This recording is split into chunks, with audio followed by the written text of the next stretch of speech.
circular economy Big Bang. So we've seen all these circular economies pop out after Bitcoin Beach. We now have Bitcoin Jungle, Bitcoin Island. Like there's just so many of them. And we have here 4 really cool people that are going to be talking about what makes a Bitcoin circular economy a Bitcoin circular economy. I guess that's a very good question for all of us to ask ourselves. So we have Andrew, Patrick, Evelyn, and Valentine that are going to be speaking right now. So if you guys could come to the stage, please.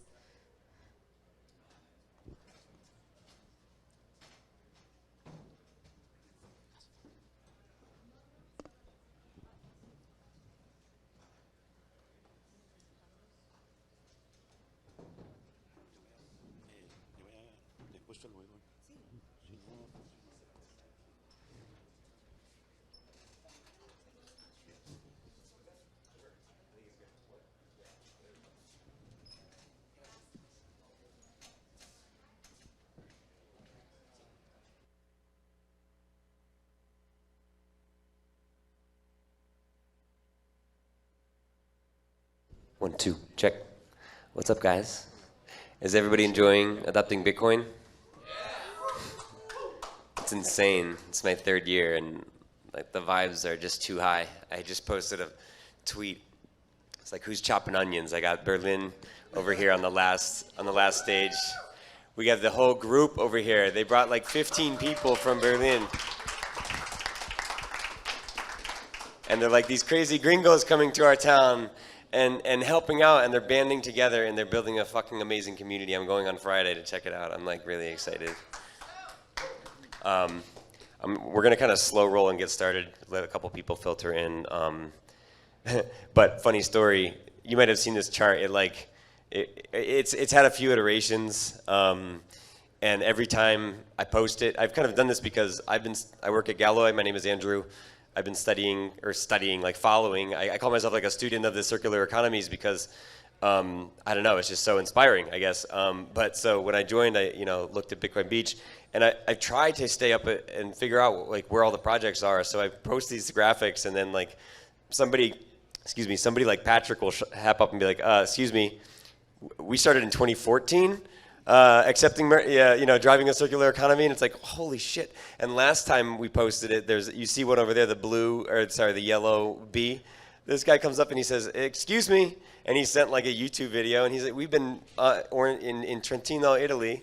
We've had a circular economy since 2014, and they were like I think they were kind of, poking each other about who started first, right? And fun story, in the back about 5 minutes ago, I just added Berlin because the last version of this diagram was created in June of this year. And as somebody who pays as much attention as I can to the big bang of circular economies, I didn't know what was going on in Berlin until this June. And so like I think that's just a good example of like what this panel is about, is like, wow, like there is so many communities growing, and I wanted to bring a few different ones together that actually provide different perspectives, just to talk about the experience and the different perspectives. And so we'll go real quickly, name and project, and then I'll kind of, after that, I'll give you guys each a time to do some introductions. So, hi everyone. Microphone, please. Microphone 3.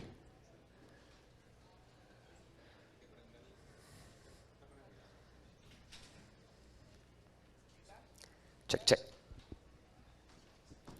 Hi everyone, my name is Evelyn and I am from Berlin, Bitcoin Berlin. As Andrew was mentioning, we are a project of a circular economy that it's located in a mountain town.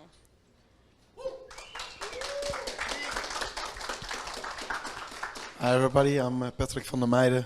I'm from the Netherlands, from Arnhem Bitcoin City, the one on the left over there. And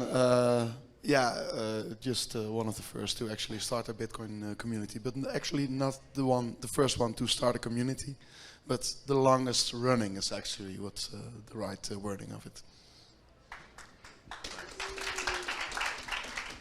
Hi guys, my name is Valentin Popescu. Originally I'm from Romania, but I have 17 years in Peru, and we start Motif Peru circular economy.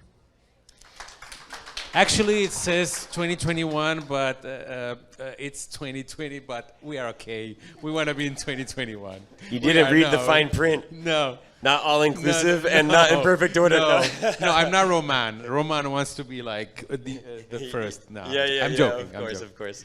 No, that's what we do. Is we publish to learn and iterate and stuff. But let's go back through and why don't you spend just a couple minutes like talking about the project, when it started, how did it start, what are you doing in the community? Yeah, well, we are a new project. We basically started like 5 months ago, and we started, Gerardo and me. Basically, we were traveling across the country, giving Bitcoin education, but we realized that after 2 years, there were not many places in which there was real adoption, in which we were able to spend sats. So we kind of were wondering, how could it be if we can just build that place or take a place and do something like what's done in El Sonte? Because when you think about it, when you think in Bitcoin adoption, the first place that comes to your mind in El Salvador, it's El Sonte. So we didn't have any other place. So that's how we started to look for places as we were traveling. And then we found Berlin, which is a mountain town with cool weather. The people is nice. I think that was one of the things that we liked the most, was the people. And then it is a touristic place. So we saw a lot of potential there. And that's how we started to talk to businesses. We soon found that more people was trying to do something to change their reality. And now we have over 80 businesses on board, and we have a group of people between locals and expats that are working towards the Bitcoin adoption.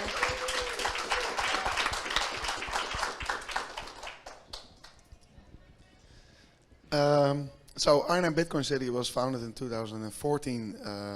Mainly, I think that's the main difference with the Arnhem project and most of the other projects. When I get really humbled by other projects where I see people literally having a life-changing experience with accepting Bitcoin. In Arnhem, that's not so much the case. I can brag about it, but it wouldn't be true, because for us it was more like, okay, this is some really cool technical stuff only we know about, but this is going to be very big in the future, so maybe we should do something with it, and yeah, let's see if we can get it up in Arnhem. So that's how we actually started this project, and just, yeah, onboarding 15 merchants for a pub crawl, just have some fun with people, having a few beers. On-chain Bitcoin. Yeah. And yeah, just spending Bitcoins and letting people see that there is actually a working alternative for the common financial system, which we learned at the time was very corrupt and strange, but nobody actually knew how that what it was, and we thought, okay, we need to educate people about this. So that's more the way where we are coming from. And now I gave a full presentation about the whole 10 years that we got in Arnhem, but the main thing is that it grew a lot, and we had like 120 merchants accepting Bitcoin in Arnhem, with the Burger King and the Spar supermarket, and we all had some first going on in Arnhem Bitcoin City, and now we're having a little bit of a setback due to regulation in Europe. It's getting worse and worse, and that's also for the better for El Salvador or Peru, I guess, because over here you can, of course, just spend Bitcoin whenever you like, but in Europe, the way things are going, we have to be careful that you are, it's not going to be that you have to show your passport if you want to pay for a coffee with Bitcoin. But that's the road we're on right now. So things are getting really tough in Europe at the moment. And another thing is that in the Netherlands there are a lot of people who are having Bitcoin. I think maybe 25% or 20%, something like that, wouldn't surprise me. Maybe not all Bitcoin, also some crypto or whatever. but nobody's using it for payments. They're all saying, well, I'm going to save this because this is going to be worth more, so why should I spend it? And of course, I've got plenty of answers to that, but yeah, people are really stubborn in this, and it's hard to convince people to act otherwise and to actually help the Bitcoin economy with this. So I guess, yeah, that's like a very short introduction of Arnhem. Great. Valley. Well, you mentioned 25%, right? In the map, I saw that Peru has 16%. And I went, where are these 16%? In Lima, capital with 11 million person, I don't find anyone. I thought I'm the only, like the Will Smith in New York alone, legend. I said, where at? So the story begins, I was doing social working with different NGOs and organizations, helping the kids in the Andes, and having projects in Peru, in Argentina. And I remember someone came and said, we want to put a playground in the middle of the Andes. We went there. It's a long story. I'll be very short. And we had to help a kid, an orphan kid. And we had to buy shoes for him. We buy the shoes for him. The other kids get very jealous, of course. And I promise, I never do that. I promise I will come back with shoes for 70 children in the middle of the Andes. The shoes for the kids in the Andes are not the shoes that we are using now. It's the vehicle that they can travel 1 or 2 or 3 hours in the middle of freezing weather. So it's more than just shoe, it's a car. So me and my friend from United States, I said, we have to looking for $2,500 to buy these shoes. And he said, look, there is someone that want to send Bitcoin, and you have to buy shoes with Bitcoin. I said, no problem. I will looking for in Google, and I will find in an 11 million person capital, I will find at least one store. What do you think? Nothing. So it was the first time in my life when in my left hand I had $2,500 to buy something for the kids, and I couldn't. I said, no, it's impossible. Okay, I don't buy the shoes, I'll buy a bread for them. No, no one wants to sell. And I was so disappointed, I said, this is it. I cannot do nothing in Peru with Bitcoin. And thank God, my wife told me, put your butt on your computer and do everything you can. And I said, I cannot educate the entire country. 33 million, do I have to start who is teaching in Peru about Bitcoin? I don't have any clue idea. And she said, you have to do it. But we are in the middle of pandemic. Do you know that everything is closed outside? Doesn't matter. Find a way. Thank God for a woman. Every time behind a man, there is a woman that pushes. So we start Motive, thank God, and we are in 15 comprehensive center in 15 places. In Peru, we have coast, jungle, and mountains. You have different languages, different dialects, different culture. In a coast, people wants Bitcoin because they want to be millionaire. In a jungle, they are very passionate. They want everything, crypto, shitcoins, Bitcoin, doesn't matter. In the mountains, they don't trust. You are a hacker and you are steal from them. And what we do is we start to write our manual, how we teach. It's not bringing the gadgets in the beginning. It's to serve. So we start to dedicate time looking for leaders that have a heart for the community and start inside looking for in the community. And I don't want to say how many transactions. We have the numbers. I know that Andrew Love, how many, we work with 700 families every month, so they do at least 5 transactions per week. So you can do the math. But that's not our goal. Our goal is to impact the community transformation, empower the women's to have a job, the men's and the family can say, Bitcoin is a tool that can transform my life.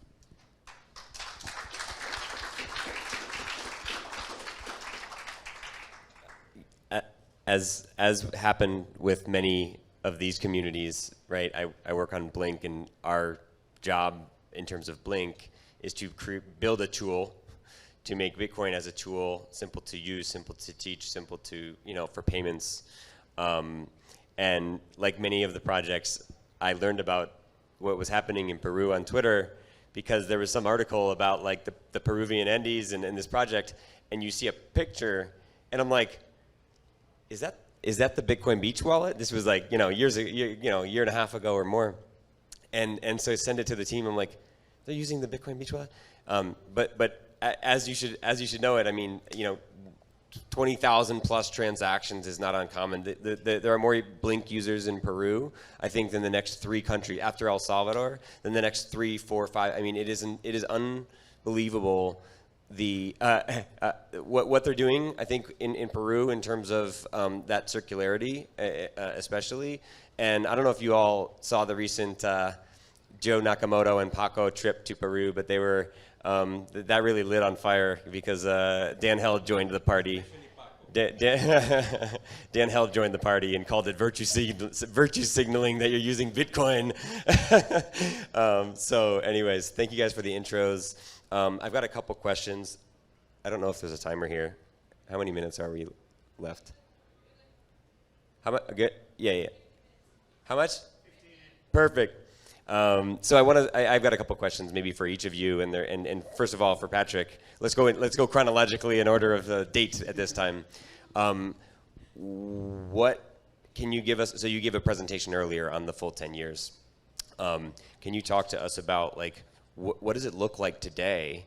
I mean, you mentioned the regulations, but maybe like the past couple of years, maybe outside is like, how has the community developed? Has it been a small core that just kind of always did it? Or were there eras where it was up and down and the bear market affected it? Give us a little bit of like perspective in terms of when you run a community for a long time, how it changes. Yeah. Well, it's like the merchants in Arnhem are accepting Bitcoin, but they're not really spending it themselves as well. But there is like a group of Bitcoin users who come up to the meetups, and I think the weird thing is that most of the users from that group are not from Arnhem, but they travel from the east or the north of the country for like an hour and a half to come to the Arnhem City Bitcoin meetup and to talk about it. And of course, then spend some sets at the stores in Arnhem while they're there. So I'd say. A large chunk of the transactions that are being done in Arnhem are being done by tourists, mostly from the Netherlands, but also from abroad, to spend the bitcoins over there.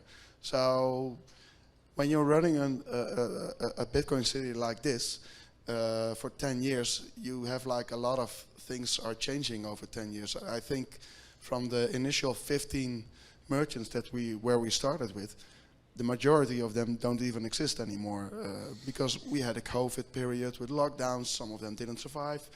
Some of them changed ownership, and then we had to convince the new owner to accept Bitcoin. Or a food store suddenly became like a gym or something else. And things changed in 10 years. So there are now like 50 or 60 merchants on the map.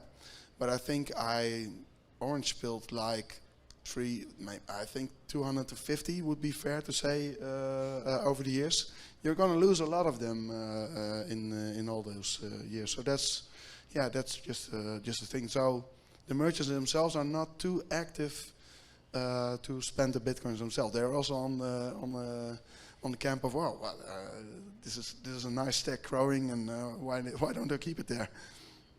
And then one last thing on that is like how has the I mean, you guys started with on-chain Bitcoin.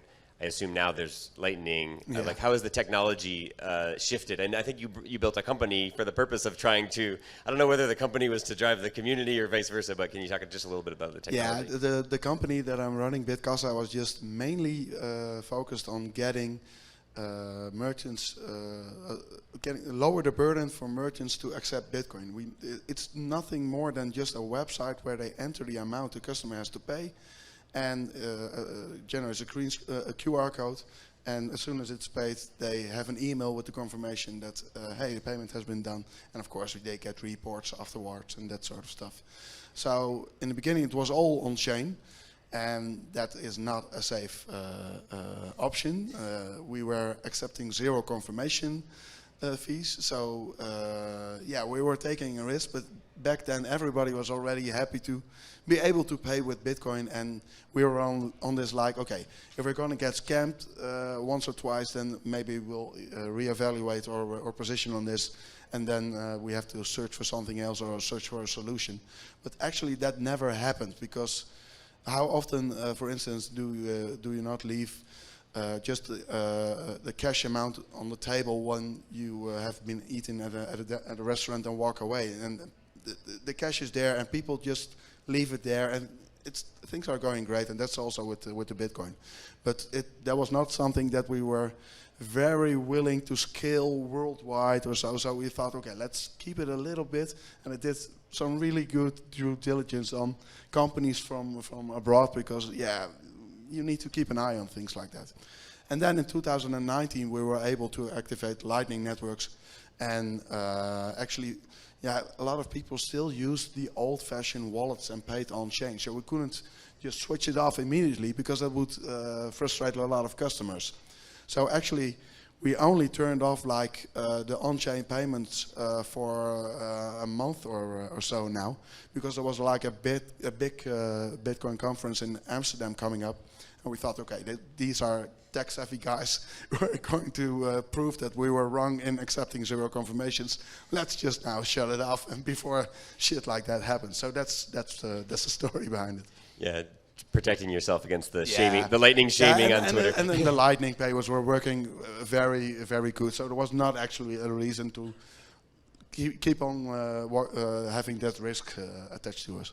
Yeah, nice. Let's go over to Peru and talk about, I mean, it's been a journey. It's been 4 years, so not 2021, 2020. It's been almost maybe 4 years or so. And, again, we mentioned. I'm so glad you invite me, and I have this gentleman next to me, because in Peru, at the beginning, we was complaining so much about the technology. We didn't know about the Bitcoin Beach wallet. So imagine we tried so many wallets, and I wasn't that tech guy. So I was complaining in 2021. So now I meet you, so I think I have to stop to complain about apps and the fees and stuff like that, because actually we were struggling a lot. Imagine in the Andes, we didn't have even internet.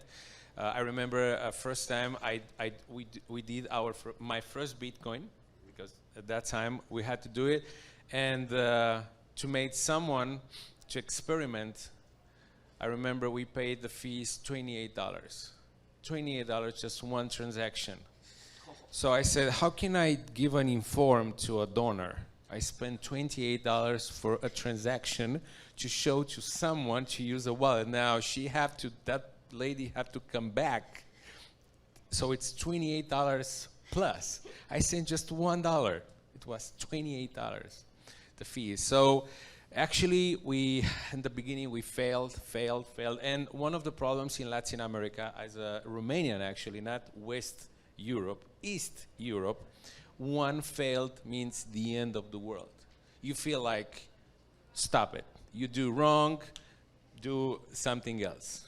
Forget about it. No, and I learned from you guys, from US, that no, it's failed, success. Failed, success. And I realized that in Peru, we are a lab. We cannot do copy-paste. I came to El Salvador and Zonte in 2021, and I realized that I cannot do copy-paste. Here, there is a legal context. You have a president. I think this country is blessed with this president that gives so many opportunities. In my country, you can visit our last 5 presidents. They are in one building. Do you imagine where? In the jail. So actually, we didn't have had, Peru didn't have had for many years. So imagine no one in the Congress give something for crypto, Bitcoin, or something. Nothing. They are not interested looking for. There are some projects of law. So imagine we was trying to find the right wallet, the right way. So when I look back, honestly, was a hard work, but worth it. Because behind the technology is the heart of the people, are the people, our kids, our women, our families. That when you tell them that Bitcoin is decentralized, they say, hello, I don't have ID. I'm decentralized since I'm born. So me and Bitcoin have something in common. You know, when you are in Lima, you say it's decentralized. Wow, decentralized, amazing. And then I'm decentralized. It's in the family.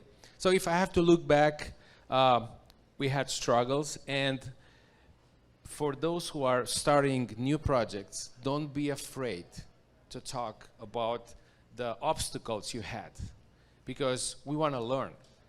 I remember I was talking with people, please tell me about your project. Everything was perfect. Tell me your problem. No, it was perfect. My leader's perfect. Never I want to learn from fails. I'm the guy who learned. My dad, he's a math teacher, so imagine I was failing every day. So we want to be an example. We don't want to be first. We don't want to be, not first, we want to be the best or bigger or something. We want to be an example.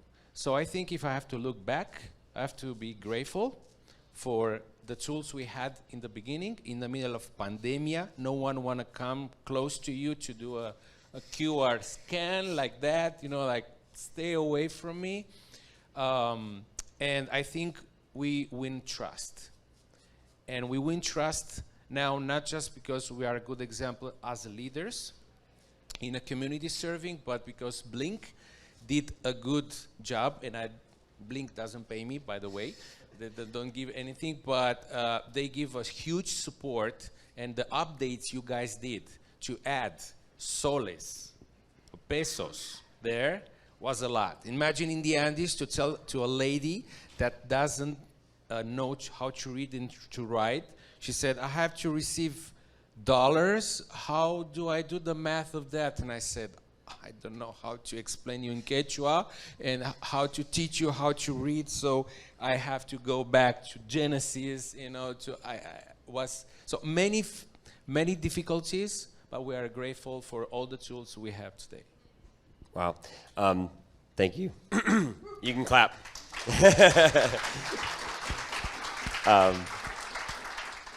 I want to know, like, so new project in El Salvador.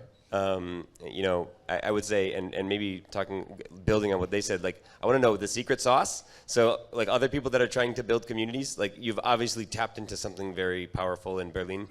I want to know what that is and if that's replicable or something that you can find elsewhere. And then, yeah, challenges as well, as Vale said. Please, don't make it all rosy. Everything is perfect. Kidding.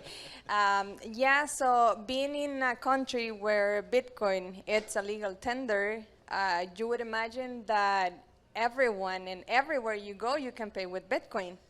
But reality is different. And we came across to that reality. So when we started this project in Berlin, we found a lot of people that were afraid of accepting Bitcoin because maybe they've heard some stories that people was scam, or that they had the first experience with Chivo Wallet and some identities were stolen. And so you had to try to change that mindset from people. And the approach that we had in the beginning, it was like just trying to go and talk about Bitcoin, just like a regular Bitcoiner will do. Just don't be a Bitcoiner when you're trying to onboard people, because we go hard on trying to get them on board. So we understood eventually when we were like rejected a lot of times that the approach needed to change. And you know, when you talk with your friends, there is like this trust and complicity between you and your friends. And that's what we try to do with the businesses. We were there as friends, we were there as customers, because they were going to treat us nice if we were customers. And then after that, we just started to asking people, do you, can we pay with Bitcoin? Do you accept Bitcoin? Have you heard about it? It depends on the reaction of the people. That's when we try to sell it or not, or do you want to learn? And maybe some of them, they said yes in the beginning. Some of them, they took like 10 visits to the business. But eventually, as you earn people's trust, that's when they really feel comfortable to accept Bitcoin because it's coming from you. So that's one of the first challenges that we had in the beginning. And then the other challenge was that, where can I spend Bitcoin? And my provider doesn't accept it. So we had to try to figure out what to do with the providers. And one of the things that we did in the beginning was, we're gonna be your ATM. Just, we were like in Berlin 5-6 days of the week. But we were telling them, we're gonna be here once a week. Just if you have any Bitcoin in your wallet, just let us know, we will cash it out for you. So I think that we did that with 3 businesses, maybe 2-3 times. And because eventually there were like a few places where they were able to spend Bitcoin, and that's how the change started. So, but that's it. When people has that, they have this trust that they can go and get the money if they need it, that's when they will try to accept it. And then after that, I think that the other challenge that we faced was that some people, they were thinking that we were paid by the government. And yeah, that we were trying to do this Bitcoin thing because we were working for somebody. But eventually with information, because I think that that's a powerful weapon, keep people informed and with good information. So that's when they started to trust, and people started to come to the meetings that we were having. We did some social work too, because we know that Bitcoin adoption is not just accepting and paying with Bitcoin. You have to get involved with the community. And basically that's the work that we have been doing, getting involved with the community, not just us, not just the locals, also the expats. You will see them jumping into trucks to help people. So it is more profound than just talking Bitcoin. It's getting involved. I see that. Like being integral to the community beyond Bitcoin. You're not coming in like there is no second best. That's not going to do it. But all right, we're probably around time. But I'm going to ask you one last question. It's like a quick one. What one other Bitcoin circular economy project comes to mind that you're bullish on? And you can't all say, any of you can't say the same one. So Evelyn, Patrick, and then Vali. Yeah, what one other project that might be here is doing something interesting for you? Cuba? Yes, Yeah. and actually, I think during this presentation, Forte is presenting on the main stage, so go back and watch Forte's presentation. I was hoping to see the ICASI guys here, but they were not here, so yeah. Last year, Bitcoin Akasi was here, so yeah. Yeah, I think Cuba. I spent with him last night like 40 minutes. We was crying because I came from Romania, from a communist country, so I was so close to his idea. And I think in Brazil they are doing an amazing job. It'll be great. It'll be great, you guys, to visit, go, and in Peru eventually we have a travel with Bitcoin very soon. Thank you guys. Thanks for joining. Thank you guys for coming. We are working on trying to work together and create a site, a destination, something so that we all can find each other, the communities, and other people can see what communities are doing. So yeah, stay in touch. There's a lot of these and a lot more coming. So let's do it. Thank you. Thanks, Andrew.